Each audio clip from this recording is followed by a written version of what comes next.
Hi, and welcome to another episode of NCBA's Coffee Break. Today, we are excited to have with us Joel Rosenthal. Joel is the Vice President, Head of Credit Collections, Business Development, and Client Relations with ProVest.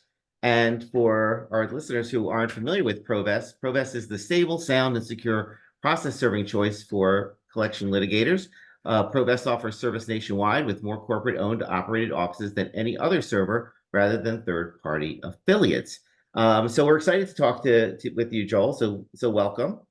Thank you, and Nathan. It's a pleasure to do another coffee break with you. I think this is our second or third one that we've done. Yeah, so we've had some really great conversations, and I'm excited about our conversation today to talk about the Federal Reserve's quarterly credit card report. I know a lot of people don't even know this report exists, and there's some really important data that people can use. So maybe give us a little bit of overview of what you've seen when you took a look at it. Yeah, so we've been looking at it for quite a while. The Federal Reserve issues every quarter, and we'll get to the latest information later in this discussion. But it comes out quarterly. It's obviously a look back, and they have like 35 years of data on I think the two reports that we look at are credit card charge-offs and credit card delinquencies. And it's drawn from the top 100 credit card banks data that they provide to the Federal Reserve. And you know it's important information if you're a litigator within this space. So, what have you seen as far as the credit card charge-offs and the delinquency report? Like, what are the takeaways from that, do you think, especially our listeners need to Yeah. take a notice of? So a few more general things specific to the NCBA member law firm litigators is about 80% from our data, about 80% of, or maybe a little bit more of the collective files that NCBA member firms litigate are credit card. It's by far the highest amount. That doesn't mean any particular firm might be 100% and it could be 0%, but collectively it's about 80% plus. So knowing this, seeing some insight into where industry volume is going is rather important in our mind, and certainly for ProVest, since we a big hunk of our business is the collection industry. We watch this as a sort of an indicator for our business, and I'll talk a little bit later about sort of the timelines on that. But I can go dig right into some of the data, Nathan, and we can look at that. So let me just pull up. Yeah. Just bear with me while I pull up the latest report. No, absolutely. Oh, there we go. Did that work? It worked. I see it. Charge-off rate on credit card loans. Okay, so this is data all the way back to, like, I don't know, 1984, 1985, something like that. And you can see on the left axis, it has the percentage charge off, and on the bottom axis, it's over time. So this is updated, as I said, quarterly, and this report just came out a few weeks ago. This is which includes the third quarter 2023 data, which just came out on November 20th. So 3 months from November 20th will come out the fourth quarter, and so on. And what's interesting about this graph is you can certainly see what everyone in NCBA members know is that the pandemic had a huge impact on volume. So you'll see, after 2020, there's a big drop in the percentage of credit card charge-offs, which is what volume went down during that period. And that was, I'm sure there's the major reason for that was the government funding people and not having to pay certain loans in the country. So the percentage of income that was able to pay bills went up, and therefore charge-offs dropped. What you can see is since then, going through 2022 and 2023, the charge-off rate has basically bounced back very close to the pre-pandemic level. And so, just to give some exact data on it, it's now at 3.57%, and pre-pandemic was at 365. So it took several years for it to bounce back, but it is now there. And if you notice, it's on a fairly steep uphill curve. So the question then is, where's it going to go next? And if I switch now to delinquencies, which I hope I'm going to do the right, oops. Here we go. That's the chart of delinquencies. There you go. So this is credit card delinquencies, also Federal Reserve data. This is, they only go, I guess they only started this around 1990, so it's a little like maybe 5 years less data. But the important thing about the delinquencies, it's really an early indicator of the charge-off rate, as one would expect. You have to be delinquent first before you're going to get charged off. And so the delinquency rate is generally a 3 to 6 month leading indicator for where the charge-off rate is going to go. And what's interesting about this is you'll see that it's now above pre-pandemic levels.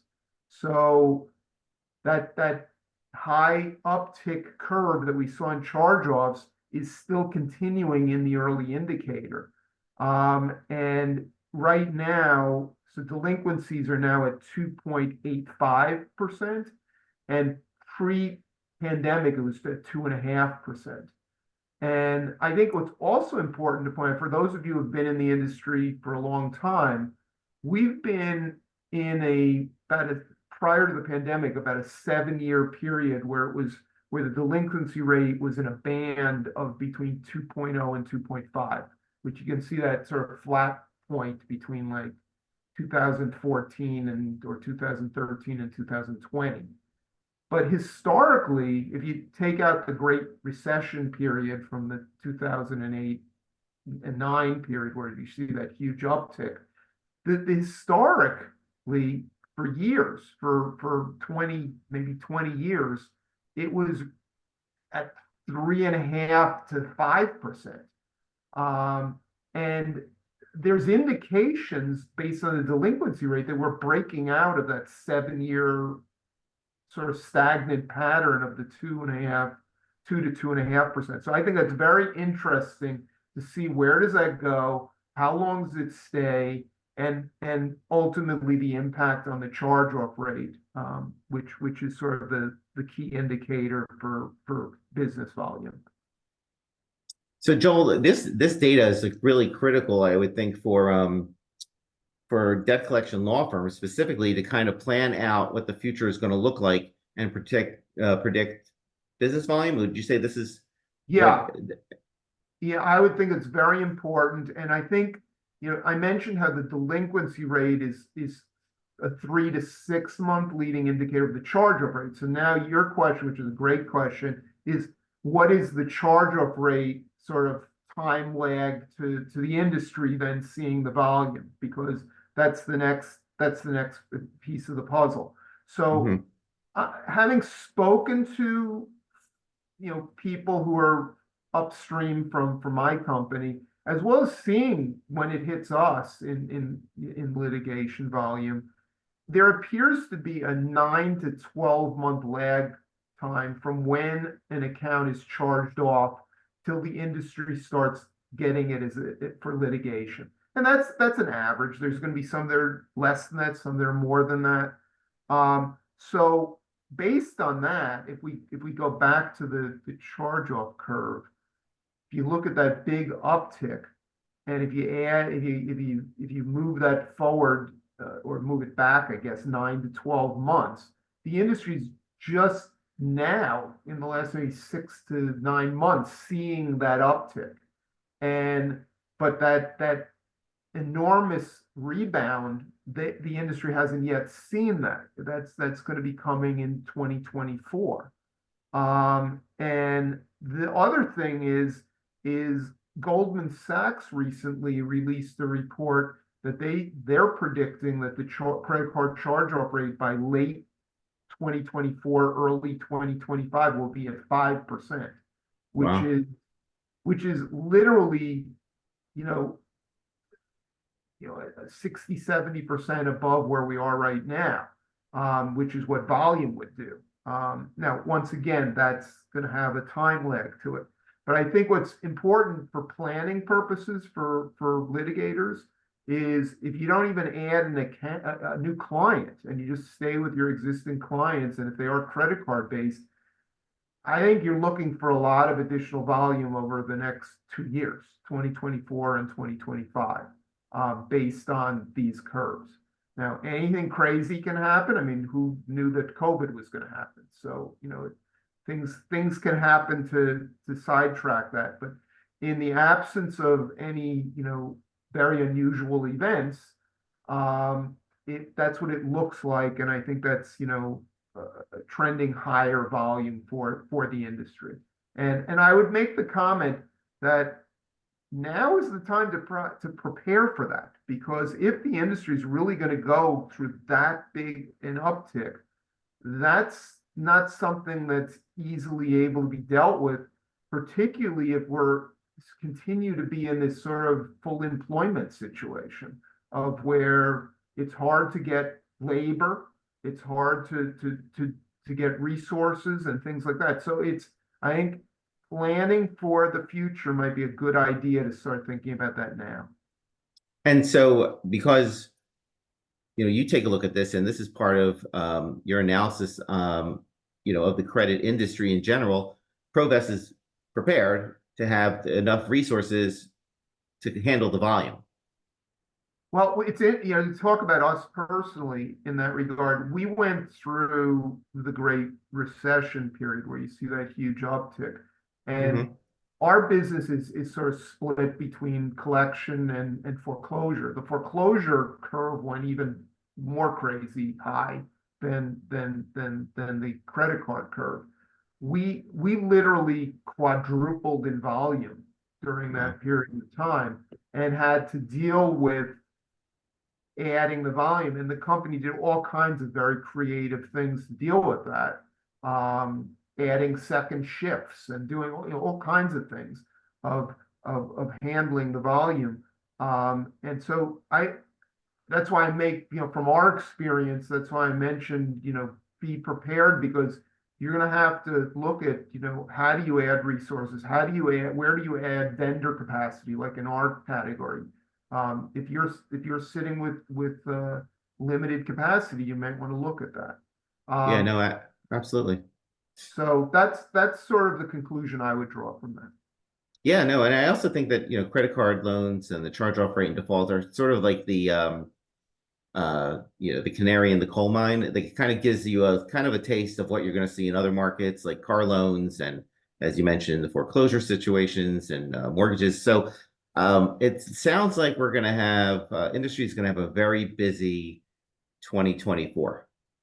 I would Um, I would agree with that, Nathan, and I think maybe even longer than that. yeah, so this is the time to get ready because you don't want to be, I guess, left holding the bag and not being able to accommodate what your clients need you to do. So, Joel, this was a great conversation. Thank you so much for bringing slides and data and enhancing our coffee break. And yeah, thanks for putting that up so folks can see how you can take a look at these reports and look through the data themselves. So, before we say goodbye, any final and closing comments you want to share with our listeners today?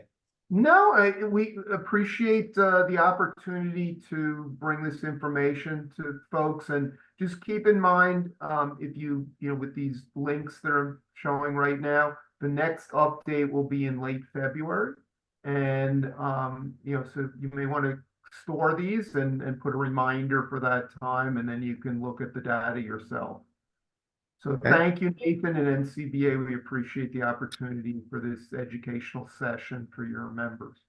No, this was great, and hoping you'll come back and we'll talk some more about other issues that are facing the industry in the coming months. So thanks again, and everyone have a great day. Thank you. Thanks, Joel.